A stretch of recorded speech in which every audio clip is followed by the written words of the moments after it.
قالوا لم نك من المصلين ولم نك نطعم المسكين وكنا نخوض مع الخائضين وكنا نكذب بيوم الدين وقال النبي صلى الله عليه وسلم القبر روضة من رياض الجنة أو حفرة من حفر النار أو كما قال النبي صلى الله عليه وسلم الحمد لله সমস্ত প্রশংসা মহান রব্বুল আলামিনের দরবারে, যে আল্লাহ রব্বুল আলামিন আমাদের সবাইকে মাগরিবের নামাজের পর থেকে গুরুত্বপূর্ণ আলোচনা শোনার তৌফিক দান করলেন, আমাদেরকে জীবিত রেখেছেন, সুস্থ রেখেছেন, সেজন্য আমরা মাহফিলের এই প্যান্ডেলে বসতে পেরেছি। এটা আল্লাহ রব্বুল আলামিনের পক্ষ থেকে দেওয়া একটা অসংখ্য বড় একটা অনুগ্রহ, যে আল্লাহ তাআলা আমাদেরকে দ্বীনের কথা, দ্বীনের আলোচনা, কোরআনের আলোচনা, হাদিসের আলোচনা শোনার জন্য মনোনীত করেছেন। এটা নিতান্তই আল্লাহ রব্বুল আলামিন, তার মানে আল্লাহ রব্বুল আলামিনের পক্ষ থেকে দেওয়া অতি সংক্ষিপ্ত একটা সময় নিয়ে আমরা দুনিয়াতে আগমন করি। দুনিয়াতে আসার পরে আল্লাহ রব্বুল আলামিন আমাদেরকে কিছু বিষয় আদেশ করেন যেগুলো করতে হবে, এবং কিছু বিষয় এমন রয়েছে যেগুলো থেকে আল্লাহ রব্বুল আলামিন আমাকে আপনাকে নিষেধ করেন, যেই বিষয়গুলো করা যাবে না। এবং এই আদেশ এবং নিষেধ বাস্তবায়নের জন্য আল্লাহ রব্বুল আলামিন যুগে যুগে নবী রাসূলদেরকে প্রেরণ করেন। নবী রাসূলগণ দুনিয়াতে আসার পরে মানুষদেরকে সৎ পথে পরিচালিত করেন, মানুষদেরকে আল্লাহর পথে ডাকেন। জাহান্নামের কিনারায় পৌঁছে যাওয়া মানুষগুলোকে আল্লাহ রব্বুল আলামিন নবীদের মাধ্যমে জান্নাতের পথ দেখান, ঠিক কিনা? এখন দুনিয়াতে আসার পরে যদি আমি আপনি আল্লাহকে ভুলে যাই, দ্বীনকে ভুলে যাই, ইসলামকে ভুলে যাই, তাহলে কি আমার আপনার জন্য পরকালে ভালো কিছু অপেক্ষা করতেছে না খারাপ কিছু অপেক্ষা করতেছে? অবশ্যই খারাপ কিছু অপেক্ষা করতেছে, যেটা অত্যন্ত খারাপ, যেটা অত্যন্ত কষ্টদায়ক, যেই আযাব, যেই শাস্তি সহ্য করার মতো ন্যূনতম ক্ষমতা আমাদের দুর্বল মানুষদের নাই। তাহলে আল্লাহ রাব্বুল আলামিনের পক্ষ থেকে দেওয়া হায়াত অতিই সংক্ষিপ্ত, চলে যাচ্ছে, একের পর এক চলে যাচ্ছে, একের পর এক চলে যাচ্ছে, একের পর এক চলে যাচ্ছে। কিন্তু এভাবেই মানুষ আমল না করে, ইমান না নিয়ে, আমল না নিয়ে যদি আল্লাহর কাছে চলে যায়, তাহলে কিন্তু পরকালে ভীষণ শাস্তি আমার আপনার জন্য অপেক্ষা করতেছে। সেই জন্য আল্লাহ রাব্বুল আলামিন যুগে যুগে নবী রাসূলগণকে প্রেরণ করেছেন। আল্লাহ রাব্বুল আলামিন বনি আদম আলাইহিস সালাম থেকে শুরু করে আমাদের প্রিয় নবী মুহাম্মদ রাসূলুল্লাহ সাল্লাল্লাহু আলাইহি ওয়াসাল্লাম পর্যন্ত অসংখ্য অগণিত নবী রাসূলগণকে প্রেরণ করেছেন। আল্লাহ রাব্বুল আলামিন বনি আদম আলাইহিস সালাম থেকে শুরু করে আমাদের প্রিয় নবী মুহাম্মদ রাসূলুল্লাহ সাল্লাল্লাহু আলাইহি ওয়াসাল্লাম পর্যন্ত বিভিন্ন বর্ণনায় রয়েছে প্রায় লক্ষাধিক নবী রাসূলগণকে প্রেরণ করেছেন। প্রত্যেকটা নবী এসে দুনিয়াতে পথ ভোলা মানুষদেরকে পথ দেখিয়েছেন, হিদায়াত থেকে বিচ্ছিন্ন মানুষগুলোকে প্রতিটা নবী যুগে যুগে এসে হিদায়াতের পথ দেখিয়েছেন। জাহান্নামের কিনারায় পৌঁছে যাওয়া মানুষগুলোকে প্রতিটা নবী দুনিয়াতে আসার পরে জান্নাতের পথ দেখিয়েছেন। যুগে যুগে যেই মানুষগুলো নবীদের কথা শুনে হিদায়াতের পথে পরিচালিত হয়েছে, তারাই জান্নাতি হয়েছে। হযরত আদম আলাইহিস সালাতু ওয়াস সালাম থেকে শুরু করে আমাদের প্রিয় নবী মুহাম্মদ রাসূলুল্লাহ সাল্লাল্লাহু আলাইহি ওয়াসাল্লাম পর্যন্ত আল্লাহ রাব্বুল আলামিন যতগুলো নবী রাসূলগণকে প্রেরণ করেছেন, প্রতিটা নবী রাসূল এই একই কাজ করেছেন, মানুষগুলোকে দ্বীনের পথে পরিচালিত করেছেন। এখন যেই মানুষগুলো নবী রাসূলদের দাওয়াত গ্রহণ করে ঈমানের পথে চলেছে, আল্লাহর দিকে দৌড়িয়েছে, ওই মানুষগুলোই তো পরকালে সুখময় হবে, নাকি অন্য কেউ সুখময় হবে? অবশ্যই ওই মানুষগুলোই সুখময় হবে, এবং আল্লাহ তাআলা ওই মানুষগুলোইকে পরকালে সুখ দিবে। এছাড়া যারা দুনিয়াতে মন চাহি জীবনযাপন করেছে, মন যেটা চায় সেটাই করেছে, এভাবে যারা চলাফেরা করেছে, এদের জন্য পরকালীন জীবনে কোনো শান্তি নাই। সেই জন্য দুনিয়াতে আমি আপনি যেহেতু বসবাস করতেছি, যদি দুনিয়াতে আমি আপনি নিজের মন মতো চলে, মন যেটা চায় সেটা করে দুনিয়া থেকেই সকল শান্তি উপভোগ করে যাই, তাহলে নিঃসন্দেহে পরকালে আমার আপনার জন্য কোনো শান্তি থাকবে না। সেই জন্যই তো নবী করিম সাল্লাল্লাহু আলাইহি ওয়াসাল্লাম বলেছেন, আদ-দুনিয়া সিজনুল মুমিনি ওয়া জান্নাতুল কাফির। রাসূল করিম সাল্লাল্লাহু আলাইহি ওয়াসাল্লাম ঘোষণা করলেন, আদ-দুনিয়া সিজনুল মুমিনি ওয়া জান্নাতুল কাফির। ও আমার সাহাবারা, শুনে রাখো, দুনিয়ার এই জায়গাটা ইমানদার মানুষের জন্য বড় কারাগারের মতো কষ্টের জায়গা। ওয়া জান্নাতুল কাফির, আর কাফির মুশরিকদের জন্য দুনিয়ার এই জায়গাটা হচ্ছে জান্নাতের মতো। কারণ রাসূল করিম সাল্লাল্লাহু আলাইহি ওয়াসাল্লাম বুঝাইলেন, যদি তুমি পারিবারিক জীবন থেকে শুরু করে ব্যক্তি জীবন, রাষ্ট্রীয় জীবন, সকল ক্ষেত্রে যদি ঈমান মতো চলতে চাও, ঈমানকে নিজের জীবন থেকে শুরু করে সব জায়গায় ফিট করতে চাও, তাহলে দুনিয়াটা তোমার বড় কষ্ট হবে, কারাগারের মতো মনে হবে। আর যারা কাফের মুশরিক রয়েছে, এদের কোনো পরোয়া নাই, যা মন চায় সেটাই করতেছে। এই জন্যই তো কাফের মুশরিকদের জন্য পরকালে কোনো অংশই থাকবে না। সেই জন্য মুসলমান ইমানদার দুনিয়ায় সংক্ষিপ্ত সময়টাকে হেলায় খেলায় কাটানো যাবে না। আজকের মাহফিলের আয়োজন করা হয়েছে, বড় আফসোসের সাথে বলতে হয়, কয়জন মানুষ এই মাহফিলের প্যান্ডেলে আছে, আর দোকান দিয়ে দোকানপাট আর ওই দিক দিয়ে মানুষের কোনো অভাব নাই।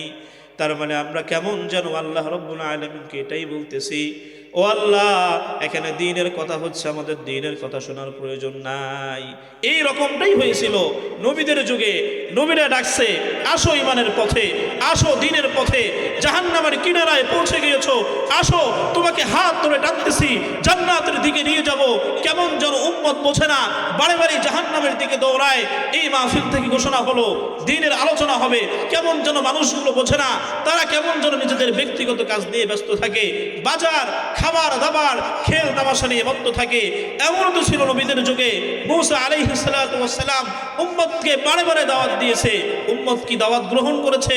শেষ পর্যন্ত দাওয়াত তো গ্রহণ করলোই না। আমাদের নবীর ক্ষেত্রেও তো এমনটা হয়েছে। তায়েফের ময়দানে দাওয়াত দিতে গিয়ে বারে বারে হত্যার সম্মুখীন হয়েছেন, মার খেয়েছেন, জুতা মুবারক জখমে রক্তের কারণে রঞ্জিত হয়ে গেছে। এভাবেই তো উম্মত বারে বারে নবীদেরকে যেরকম অপেক্ষা করেছে, ওই রকম ভাবে এখন আলেমদেরকেও মানুষ অপেক্ষা করতেছে। আহ্বান করা হলো, দ্বীনের আলোচনা হবে, কোরআনের আলোচনা হবে, কিন্তু মানুষগুলো কেমন যেন বড় বেখেয়াল, কেমন যেন শুনতেই মন চায় না, আমল করতেই মন চায় না, ধর্মের কথা শুনতেই মন চায় না, নামাজ পড়তেও মন চায় না। সেই জন্য মুসলমান ইমানদার, দুনিয়ার এই সংক্ষিপ্ত সময় একদিন শেষ হয়ে যাবে। দুনিয়ার এই সংক্ষিপ্ত সময় একদিন শেষ হয়ে যাবে। এই সংক্ষিপ্ত সময় শেষ হওয়ার পরে একটা বড় লম্বা সময় আসবে। রাসূল কারীম সাল্লাল্লাহু আলাইহি ওয়াসাল্লাম বলেছেন, দুনিয়ার এই সংক্ষিপ্ত সময়ের একটা শেষ রয়েছে। হয়তো 60 বছরের জিন্দেগি, না হয় 70 বছরের জিন্দেগি, কিন্তু পরকালের পরে জান্নাত জাহান্নামের ফয়সালা যখন হয়ে যাবে বান্দা, ওই জান্নাত জাহান্নামের ফয়সালা হওয়ার পরে ওই সময়ের আর কোনো শেষ হবে না। দুনিয়াতে তো 60 বছর রং তামাশা করলেন, যা মন চাই সেটাই করলেন, কিন্তু পরকালে যাওয়ার পরে তো ওই সময়ের আর শেষ হবে না। যারা জাহান্নামী হবে এরা বড় হতভাগা হবে। যদি ইমানদার হয়, একদিন না একদিন সে জান্নাতে যাবে, তবে সেটা জোন ছাড়ানোর পরে, গুনাহের শাস্তি পাওয়ার পরেই তারা জান্নাতে যাবে। তাহলে আমি যেটা বললাম, দুনিয়াতে তো আমাদের হিসাব করে চলতে হবে। কারণ যেহেতু আল্লাহ তাআলা পরকালে হিসাব নেবেন না, আল্লাহ তাআলা পরকালে বড় হিসাব নিবে। আর হিসাবের ক্ষেত্রে আল্লাহ রাব্বুল আলামিন কোনো ছাড় দিবেন না, বড় কড়া হিসাব আল্লাহ রাব্বুল আলামিন দিবেন।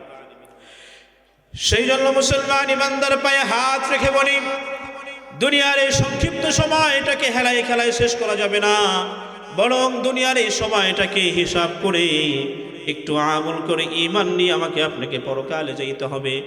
যদি আমি আপনি ঈমান আর আমলের সমন্বয়ে পরকালে যাই, তাহলে আল্লাহ রাব্বুল আলামিন আমাকে আপনাকে জান্নাতের মতো বড় নিয়ামত দান করবে। আর যদি আমি ঈমান আর আমলের সমন্বয়ে পরকালে না যাইতে পারি, তাহলে আল্লাহ রাব্বুল আলামিন আমার আপনার জন্য জাহান্নামের ফয়সালা করে দিবে। আল্লাহ রাব্বুল আলামিন যেহেতু হিসাব নেবেন, এই জন্য আমাদের হিসাবের চিন্তা মাথার মধ্যে ঢুকাইতে হবে। যেহেতু পরকালে আল্লাহ রাব্বুল আলামিন ইয়াউমাল মাহশুর, ইয়াউমাল কিয়ামা, ইয়াউমাল জাযা, প্রতিদান দিবসের দিন বলা হয়েছে, ওই দিনকে আমি আপনি দুনিয়াতে যা কিছু করব সব কিছু হিসাব করে করে আল্লাহ রাব্বুল আলামিন ওই দিন আবার আপনার ফয়সালা করবে। আল্লাহ রাব্বুল আলামিন বলবে, বান্দা যদি তুমি যারা পরিমাণ নেক আমল করো সেটার হিসাব আমি আল্লাহ বুঝাইয়া দেব, আবার যদি যারা পরিমাণ খারাপ আমল করো সেটার হিসাব আমি আল্লাহ রাব্বুল আলামিন বুঝাইয়া দিব। فمن يعمل مثقال ذرة خيرا يره ومن يعمل مثقال ذرة شرا يره। আল্লাহ রাব্বুল আলামিন কত সুন্দর করে হুকুমের মতো ডেকে ডেকে বলতেছে, বান্দা চিন্তার কোনো কারণ নাই, আমি আল্লাহ রাব্বুল আলামিন ওই দিন যদি অনুপরিমাণ ভালো আমল করো সেটার হিসাবও তোমাকে বুঝাই দিব, আর যদি খারাপ আমল করো সেটার হিসাবও আমি আল্লাহ রাব্বুল আলামিন বুঝাই দিব। এভাবে হিসাব নেওয়ার পরে আল্লাহ রাব্বুল আলামিন ফয়সালা করে দিবেন। ও বরশিলা গ্রামের মুসলমান শুনে রাখো, ওই দিন আল্লাহ রাব্বুল আলামিন কাহার রূপ ধারণ করে থাকবে, দয়াময় হবে না, বান্দার দিকে আল্লাহ রহমতের দৃষ্টি দিয়ে তাকাবে না। আল্লাহ রাব্বুল আলামিন ওই দিন ফয়সালা করবে, দুই শ্রেণীর ফয়সালা করবে। এক শ্রেণীর ফয়সালা হবে জান্নাতি, তারা চলে যাবে জান্নাতের মধ্যে। আর এক শ্রেণীর ফয়সালা হবে জাহান্নাম। জাহান্নামের দায়িত্ব তো ফেরেশতারা শিকল দিয়ে বেঁধে টেনে হেসড়ে জাহান্নামের দিকে নিয়ে চলে যাবে, জাহান্নামের মধ্যে ফেলে দিবে। এই দুই প্রকারের ফয়সালা আল্লাহ রাব্বুল আলামিন হাসরের ময়দানে করবেন। ও মুসলমান ইমানদার, একটু চক্ষুটা বন্ধ করে দিয়ে ভাবেন, ওই দিন আল্লাহ রাব্বুল আলামিন সিদ্ধান্ত দেওয়ার পরে কিছু মানুষ জান্নাতের মধ্যে চলে যাবে। নিঃসন্দেহে যেই মানুষগুলো জান্নাতের মধ্যে যাবে, ওই মানুষগুলো কত বড় খুশি হবে। তারা বলবে, এই যে দেখো আমার আমল নামা, দেখো আমি দুনিয়াতে ভালো আমল করেছি, এই জন্য আল্লাহ আমাকে জান্নাত দিয়েছে। আর যেই মানুষগুলো জাহান্নামে যাবে, ওই মানুষগুলো জাহান্নামে যাইতে চাইবে না। জাহান্নামের দায়িত্ব তো ফেরেশতারা শিকল দিয়ে পায়ে বাঁধবে, হাতে বাঁধবে, শরীরে বাঁধবে, বেড়ি লাগাইবে, বেড়ি লাগাইয়া বলবে, ওরা ফরমান দুনিয়াতে তো আরাম আয়েশ করেছো, দুনিয়াতে সুখ করেছো, আজকে তোমাকে জাহান্নামে যাইতেই হবে। চলো, কেন তুমি যাইবে না? তোমার সিদ্ধান্ত হয়েছে জাহান্নামে যাওয়ার, তোমাকে জাহান্নামে যাইতে হবে। একটু কল্পনা করছেন কেমন হবে বিষয়টা? চোখ দিয়ে দেখবেন, একই সাথে চলাফেরা করেছি, সে জান্নাতে চলে গেল, কত সুখে থাকতেছে, আর আমাকে এভাবে ফেরেশতারা এভাবে বিড়ি লাগাইয়া, বিড়ি পেঁচাইয়া কেন নিয়ে যায়, কোন দিকে নিয়ে যায়? বড় কষ্টের সাথে জাহান্নামী মানুষগুলো ওই দিন জাহান্নামের দিকে চলে যাবে। অতঃপর জাহান্নামী মানুষগুলো জাহান্নামে চলে যাবে, জান্নাতি মানুষগুলো আরাম আয়েশের সাথে জান্নাতের মধ্যে অবস্থান করবে। এভাবে দীর্ঘ সময় কাটে যাবে, দীর্ঘ সময় চলে যাবে। দীর্ঘ সময় কাটার পরে কোনো একদিন জান্নাতি মানুষগুলো জাহান্নামী মানুষগুলোকে ডাক দিয়ে বলবে, মা সালাকাকুম ফি সাকর, ও জাহান্নামী মানুষগুলো, তোমাদের আজকে জাহান্নামে আসার কি কারণ? তোমরা কি কারণে আজকে জাহান্নামের মধ্যে আসছো? ওই সময় জাহান্নামী মানুষগুলো যেই জবাব দিবে, সেই জবাব সম্পর্কে আল্লাহ রাব্বুল আলামিন স্বয়ং পবিত্র কুরআনুল কারীমের মধ্যে বলে দিয়েছেন।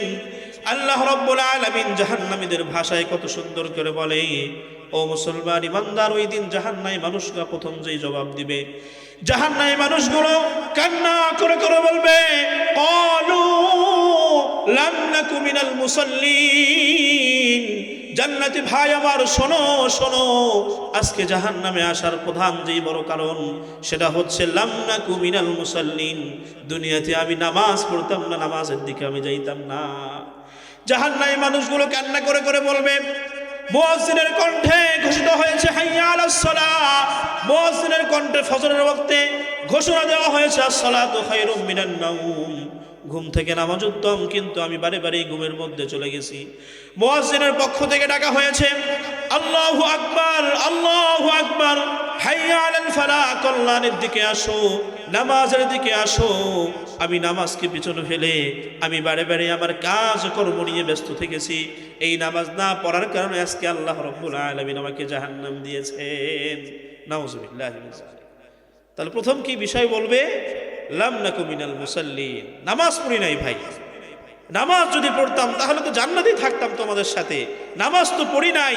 মুয়াজ্জিনের কণ্ঠে আজানের শব্দ ঠিকই শুনেছি, মসজিদকে পাশে রেখে দোকানে বসে চা খেয়েছি, পান খেয়েছি, বিড়ি সিগারেট যা মন চাই সেটাই খেয়েছি, কখনো নামাজের পথে আসিনি।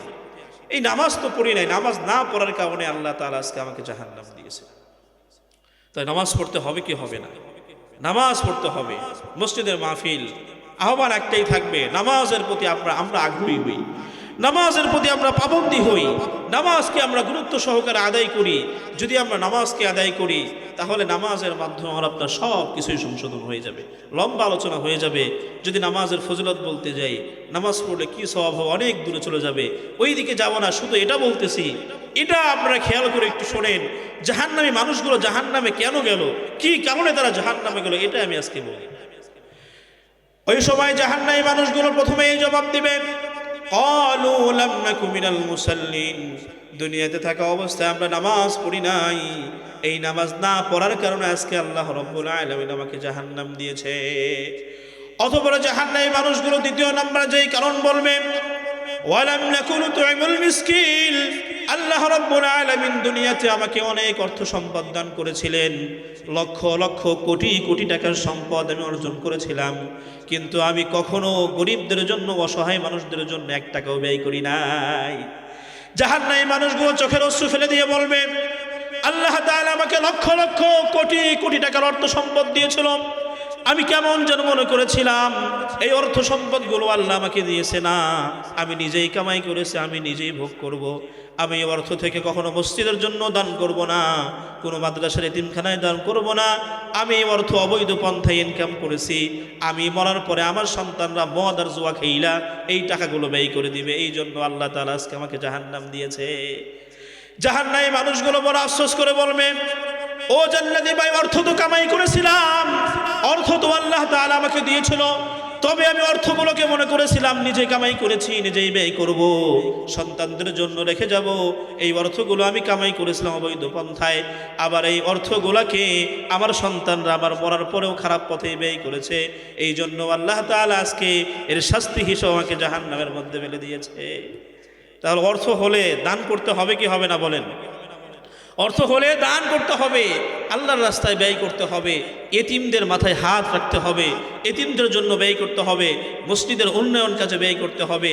যে কোনোভাবে আমি আপনি যদি এভাবে আমাদের অর্থগুলোকে ভালো পথে ব্যয় করি তাহলে এর প্রতিদান আল্লাহ তাআলা আমাকে আপনাকে হাসরের ময়দানে অবশ্যই দিবে। অথবা তৃতীয় নম্বরে জাহান্নামী মানুষগুলো যেই বিষয়টা বলবে, এই বিষয়টা এখন এলাকার সবাই করতেছে, যেই মানুষগুলো এখানে আছে এরা ছাড়া, জাহান্নামী মানুষগুলো বলবে, ওয়াকুন্না নাখুদু মাল খাইদিন। জান্নাতি মানুষগুলোকে ডাক দিয়ে কান্না করে করে জাহান্নামী মানুষগুলো বলবে, দুনিয়াতে ওয়াজের মাহফিল হয়েছে, আমরা ওয়াজের মাহফিলে বসি নাই, মসজিদে জুমার নামাজের আলোচনার সময় 5 মিনিট আগে গেছি, এর আগে যাই নাই, দ্বীনের কথা শুনি নাই, যেখানে মন্দ কথা হয়, গীবত হয়, শেখাত হয়, যেখানে অহেতুক মিথ্যা বলে হাসানো হয়, ওই জায়গায় গিয়ে গিয়ে আমরা হাসছি, আর ওই জায়গায় গিয়ে গিয়ে আমরা সময় ব্যয় করেছি। জাহান্নামী মানুষগুলো ওই দিন কান্না করে করে বলবে, আয় আল্লাহ, একটাবার সুযোগ দিয়ে দাও, দুনিয়াতে যাওয়ার পরে 1 সেকেন্ড নিজের জন্য ব্যয় করবো না, পুরাটা সময় আপনার জন্য ব্যয় করব। আল্লাহ রাব্বুল আলামিন বান্দাকে ডাক দিয়ে বলবে, বান্দা, আমল করার সময় দুনিয়াতে চলে গেছে, এখন আমল করার কোনো সুযোগ নাই। এই জন্য ভাই, যারা বাহিরে আছেন, ওয়াকুন্না নাখুদু মাল খাইজিন, তারা জাহান্নামে যাওয়ার 3 নম্বর কারণের মধ্যে পড়তেছে। অহেতুকভাবে ঘুরতেছেন, অহেতুকভাবে ঘোরাফেরা করতেছেন, গল্প আড্ডায় লিপ্ত আছেন, এখানে আসেন না, একটু কথা শোনেন। জীবনের পরিবর্তন তো হলেও হতে পারে, হতে পারে কিনা? জীবনের পরিবর্তন হলেও হতে পারে, কিন্তু আমরা তো আসবো না, আমরা 3 নম্বর কাতারে কিন্তু শামিল হয়ে যাবো। ওয়াকুন্না নাখুদু মাল খাইজিন, যারা অনর্থক কাজে সময় ব্যয় করবে, অহেতুক বসে থাকবে, গল্প আড্ডা, মিথ্যা, গীবত, পরনিন্দা, এই সমস্ত যাবতীয় খারাপের মধ্যে যারা পড়ে থাকবে, জাহান্নামী মানুষগুলো বলল 3 নম্বরে এই কারণে আল্লাহ আমাদেরকে জাহান্নামে দিয়েছে। অতঃপর জাহান্নামী মানুষগুলো 4 নম্বর যে বিষয়টা বলবে, ওয়াকুল্লা নুকাল্লিবু বিহি বিয়াউমিদ্দিন, আমরা জাহান্নামে এসেছি এই কারণে দুনিয়াতে আলেমরা আমাদেরকে বলেছে পরকাল বলতে একটা কিছু আছে, জাহান্নাম বলতে একটা কিছু আছে, কিন্তু আমরা এই দিবসকেই বিশ্বাস করতাম না, আমরা এর মধ্যে পড়বো না, কারণ আমরা ইমানদার মানুষ, আমরা সবাই বিশ্বাস করি এটা ঠিক, আমরা জান্নাত জাহান্নাম বিশ্বাস করি, কিন্তু আমাদের আমলে কমতি, আমরা বিশ্বাস করি 4 নম্বর কাতারে আমরা পড়বো না, এটা মুশরিকরা পড়বে, কাফেররা পড়বে, কারণ তারা কিয়ামত দিবসকেই বিশ্বাস করে না, তারা তো আল্লাহকেই বিশ্বাস করে না, রসুলকেই মানে না, কোরআনকে বিশ্বাস করে না, তারা তো কোনো কিছুকেই বিশ্বাস করে না, এই জন্য তারা এই 4 নম্বর কাতারে পড়বে। কিন্তু 3টা গুণ তোমার আপনার মধ্যে আছে, এই 3টা গুণের মধ্যে এই 3টা সিফত যার মধ্যে থাকবে ওই মানুষই হতে পারে জাহান্নামী, আল্লাহ চাইলেও মাফ করতেও পারে, সেটা আল্লাহর ইচ্ছা। সেই জন্য মুসলমান ইমানদার সংক্ষিপ্ত সময়ে ভাঙা ভাঙা সুরে কিছু কথা বললাম, আমার আপনার জীবনের মোড় পরিবর্তন করতে হবে। রাসূল কারীম সাল্লাল্লাহু আলাইহি ওয়াসাল্লাম সর্বদাই সাহাবায়ে কেরামকে যেই ওসিয়ত করতেন, রাসূল কারীম সাল্লাল্লাহু আলাইহি ওয়াসাল্লামকে কোনো একজন সাহাবা প্রশ্ন করেছিল, ইয়া রাসূলুল্লাহ, ঈমান এনেছি, ঈমান আনার পরে আমার কি কাজ? রাসূল কারীম সাল্লাল্লাহু আলাইহি ওয়াসাল্লাম বলেছিল, ঈমানদার মানুষের ঈমান আনার পরে সর্বপ্রথম যেই দায়িত্ব হচ্ছে সেটা হচ্ছে 5 ওয়াক্ত সালাত। রাসূল কারীম সাল্লাল্লাহু আলাইহি ওয়াসাল্লাম হাদিসের মধ্যে বলেন, আউয়ালু মা ইউহাসাবু বিহিল আবদু ইয়াউমাল কিয়ামাতিস সালাত, কিয়ামতের দিবসে সর্বপ্রথম বান্দার নামাজের হিসাব নেওয়া হবে। ও মুসলমান ইমানদার মুরশিদ গ্রামের মুসলমান শুনে রাখো, আল্লাহ রাব্বুল আলামিন নামাজের এত বেশি পরিমাণ ফজিলত দিয়েছেন, নামাজের এত বেশি পরিমাণ ফজিলত দিয়েছেন, রাসূল কারীম সাল্লাল্লাহু আলাইহি ওয়াসাল্লাম বলেছেন, মিফতাহুল জান্নাতিস সালাত, নামাজ হচ্ছে বেহেশতের চাবি। আমার আপনার পরিবারের সবারই ঘর আছে, ঘরের মধ্যে একটা তালা লাগানো থাকে, যদি ওই তালার চাবি আমার আপনার কাছে না থাকে সেটা খোলা যায়, তবে সেটা ভাঙতে হবে, কিন্তু জান্নাতের দরজা খুলতে হলে আমার আপনার নামাজ দরকার হবে, কারণ রাসূল বলেছেন মিফতাহুল জান্নাতিস সালাত, নামাজ হচ্ছে বেহেশতের চাবি। কথা শেষ। তাহলে আমরা যে বিষয়টা আমার বলার উদ্দেশ্য ছিল, এখানে আল্লাহ তো ফায়সালা করবে জান্নাত এবং জাহান্নাম, কিন্তু জাহান্নামে যাওয়ার অনেকগুলো কারণ থাকতে পারে, এর মধ্যে আল্লাহ তাআলা এই আয়াতের মধ্যে 4টা বিষয় উল্লেখ করলেন। প্রথমে তারা বলবে, ক্বালু লাম নাকু মিনাল মুসাল্লিন, নামাজ পড়ি নাই এর জন্য জাহান্নামী হয়েছে, ওয়া লাম নাকু নুতঈমুল মিসকিন, মিসকিনদের খাবার তো খাওয়াই নাই এই জন্য জাহান্নামী হয়েছি, ওয়া কুন্না নাখুদু মাআল খাইজিন, কখনো ভালো কোনো কাজে বসি নাই। তাবলিগ আসছে মসজিদে, আলোচনা হয় মসজিদে, আমি দোকান দিয়ে ঘুরি, তাবলিগ দেখলে আমি একদিক দিয়ে দৌড়ায় পালাই, কেন তারা কি যেন বলে, কি যেন চেয়ে বসে, জমি জমা চেয়ে বসবে, টাকা পয়সা চেয়ে বসবে, এমন একটা ভয় থাকে আমার আপনার মধ্যে। আল্লাহ তাআলা ধরবেন ওই দিন, পাকড়াও করবেন যে বান্দা সময় তো দিয়েছিলাম অনেক, কেন পরিবর্তন হও নাই বান্দা, সময় তো দিয়েছিলাম আমি আল্লাহ, কেন পরিবর্তন হইলি না তুই? এই জন্য বড় হিসাব হবে, করা হিসাব নেওয়া হবে।